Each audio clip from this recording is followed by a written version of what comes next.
Namaskar. Welcome to another episode of Editorial.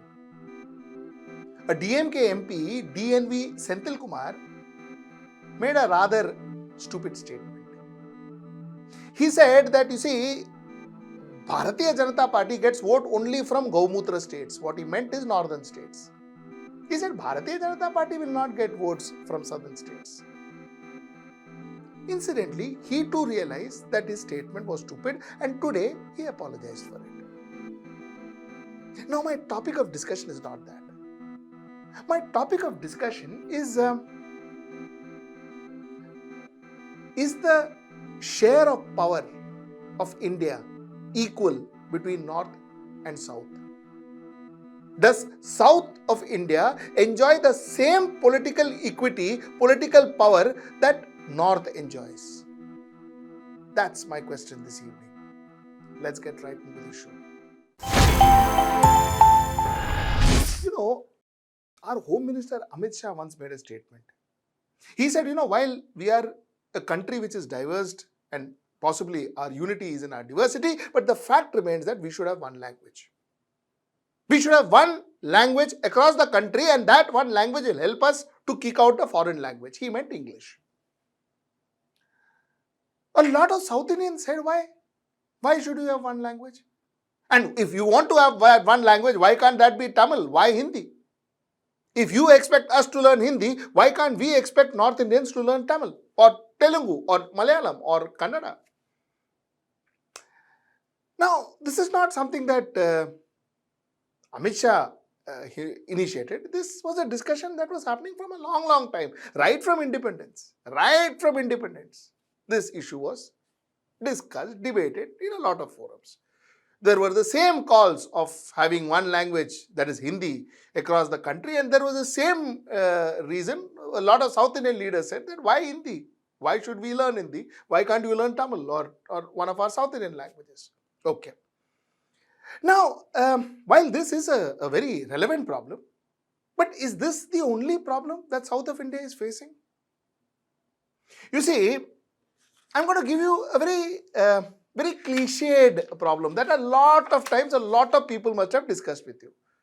I'm going to discuss it again. And that is, for every rupee a Kerala gives the government of India, Kerala gets back only 57 paise for their infrastructural development. For every rupee that Andhra Pradesh gives the government of India, Andhra Pradesh only gets 49 paise back for their development. For every rupee that Telangana gives the government of India, Telangana gets only 43 paise for their development. For every rupee that Tamil Nadu gives the government of India, Tamil Nadu only gets 29 paise. Only 29 paise. Whereas for every rupee that a Bihar gives government of India, Bihar gets 7 rupees 6 paise back. For every rupees Uttar Pradesh gives government of India, Uttar Pradesh gets 2 rupees 73 paise back. For every rupee Assam gives government of India, Assam gets 2 rupees 63 paise back. For every rupee Madhya Pradesh gives government of India, Madhya Pradesh gets 2 rupees 42 paise back. For every rupee Jharkhand gives government of India, Jharkhand gets 2 rupees 15 paise back. The point is, the money that is generated out of South India is used in a lot of other states in North of India. South of India gets much lesser than what they give to the central government. That's fine. Federal system works that way. You give some states which requires money, you give them money, and you take away money from states which are prosperous. Now the problem is not just that. The problem is, with the 7 rupees 6 paise that Bihar is getting for every rupee it is giving to the center, is Bihar developing?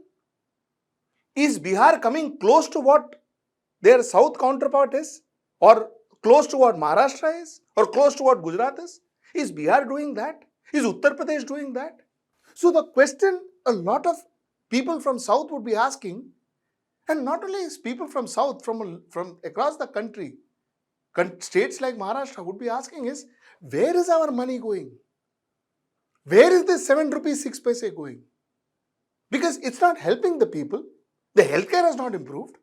Multidimensional poverty is the highest in Bihar. So that means the money has not helped them to get better education, to get better healthcare, to get better infrastructure. It has not helped them. फिर वो पैसे गए कहाँ पर? Where is the money going? A fair question. And the second question, like I asked, how many years will we be paying that 1 rupee, out of which we only get 53 paise back, and the rest is going to somewhere else? How long will this continue? This is the first point I wanted to make. Second point is, with all this, roughly South India, if you include Goa and Puducherry, South India has a representation of 132 seats in the Lok Sabha. Okay? And the North, that is the rest of the country, has 409 seats, which is exclusive of Lakshadweep and Andaman Nicobar Islands. We keep that aside. 409 seats. 409 seats North, and entire South India put together, including Goa, 132 seats. Now I'll tell you what I mean by this. What I mean by this is, if the country or the leadership or a political party decides to just forget South, they can still form the government in the center. They can still make their prime minister without one single seat from South. One single seat from South. So if that is the case, then South would feel like a minority. Wherein some leaders had said that, we can do without a minority, a single minority vote. We can still win on the majority vote, and we don't really bother about minority vote. This has been said. The same could be said about South. Nobody has said it, but could be said about South. And the feel for a South Indian is that my 132 seats that I have, it's not relevant. You may form the government without my 132 seats. You form the government. South aaya to hai, nahi hai to nahi hai. What difference? Acha. The second most important thing is what happens after the delimitation. What if I am reduced more? What if I am made more insignificant? You see, developed states are more concerned about their total fertility rate, TFR. They are concerned about it. So if you see the graph in your screen, a lot of states, a lot of progressive states have controlled their fertility, means controlled their population. Now, other than being rewarded for controlling their population, they are being punished for controlling their population. Because their population possibly is lower, their representation in the center, the representation in the Lok Sabha would be lower. If their representation in the Lok Sabha would be lower, their voice will go diminishing in the Lok Sabha. Is that fair? Is that fair way of looking at things? That's another point that a lot of people in South would want to ask. Now let me ask you another question. How many South Indian prime ministers did we see in India? The answer, a lot of you all will say 2. P.V. Narasimha Rao and H.D. Deve Gowda. Now, I will call P.V. Narasimha Rao technically a South Indian Prime Minister. Technically a South Indian Prime Minister. The reason I am emphasizing technically is because P.V. Narasimha Rao stood in for elections from Odisha. P.V. Narasimha Rao stood in elections from Maharashtra. P.V. Narasimha Rao stood in elections from Andhra Pradesh too. So, technically you can call him a South Indian Prime Minister. But he stood almost in a lot of states in the country. Now, I will even call H.D. Deve Gowda technically a Prime Minister. He was made the Prime Minister through consensus and he was pulled down too. It was purely a fluke that H.D. Deve Gowda became the Prime Minister of this country. The point that I am trying to make is with 132 representation in the Lok Sabha, you cannot expect a South Indian to become the Prime Minister because end of the day, South Indian MPs are only 132. A lot of you all will say that theek hai na, ठीक है ना? The reason possibly why a South Indian cannot be the Prime Minister of this country is because he or she cannot communicate to the rest of the country, and that is exactly why we say learn Hindi. Former Prime Minister Mr. Morarji Desai had said that, Baba, you know what, if you want to be national leader, learn Hindi, only then can you be national leader. My question is, that is not correct, is it? People do not make Prime Minister.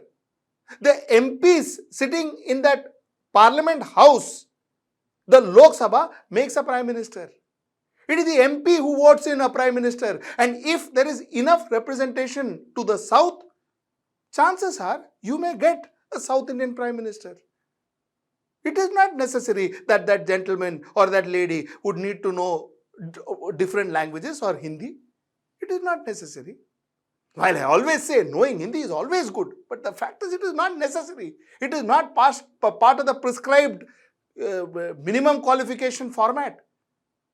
So that's the point.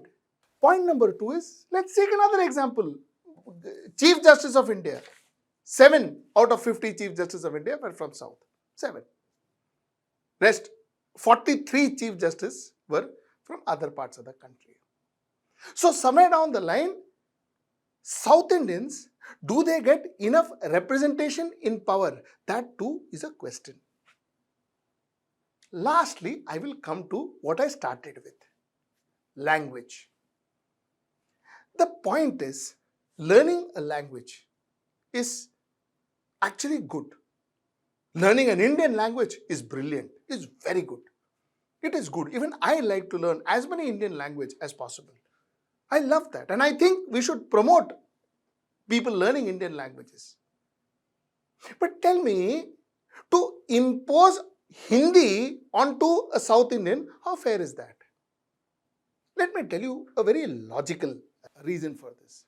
See, jingoism apart, English is a language that today is required to be a global citizen. It is required.